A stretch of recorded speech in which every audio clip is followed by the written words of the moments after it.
Hi all, Krista here with week three's discussion board, and the topic that I picked this week is that of a program that pays donors to donate organs. I'm going to specifically speak to donating kidneys, just because we have such a need in this country. We have over 90,000 people on a waiting list to receive a kidney, and typically they wait, 5 to 10 years to receive what's called a deceased donor kidney, which means someone who's signed up with the organ donation program that has, died and has viable organs. So these programs are meant to seek out donors that are living and compensate them and care for them to see them through the process of being a donor. So some of the concern with that legally is the licenses for which these facilities would operate under. So, you can go to LASIK facilities and seek, medical care to get your dialysis and these kinds of things taken care of. And the question would be, would you then be able to go to, clinics to have kidney donations, or would you specifically have to continue to go through hospitals for donations? Another concern is that if people are being paid for organs, then you would kind of solicit people that maybe aren't in the best position to make those kinds of decisions as to whether or not they want to donate an organ, but they're just in need of money.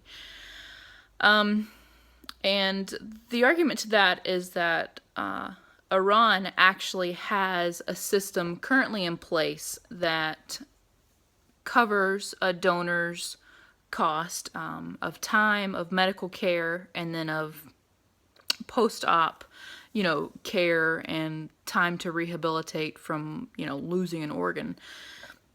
So the system's working in Iran. They virtually have no people on a waiting list for kidney transplant, and they don't have an issue with medical tourism, which is, you leave your home country and seek out medical aid somewhere else, because they require those in the system to be Iranian.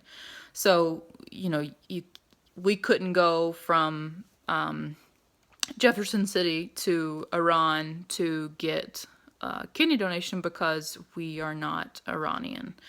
And the other part that I was also interested in was that if the actual person receiving the kidney could not afford to cover the medical costs for the donor, then the state would, which I thought was very interesting.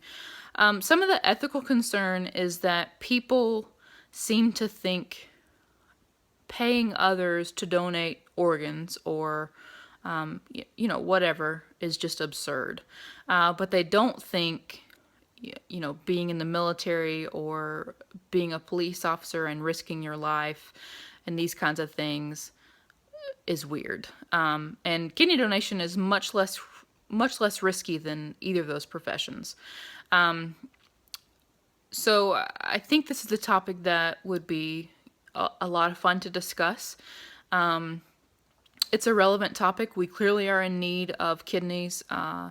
There is kind of like an underground black market for donations. So the concern that people would be abducted and basically have their organs stolen from them so that these people could illegally sell them is kind of a moot point, because that could happen now. It just doesn't. And as these programs, come into existence, it lessens the need for those organ donations. So it kind of defeats the own argument, because if we have nobody waiting for a kidney donation, then why would anybody steal your kidney to sell it when they're not going to get any kind of monetary reward for it?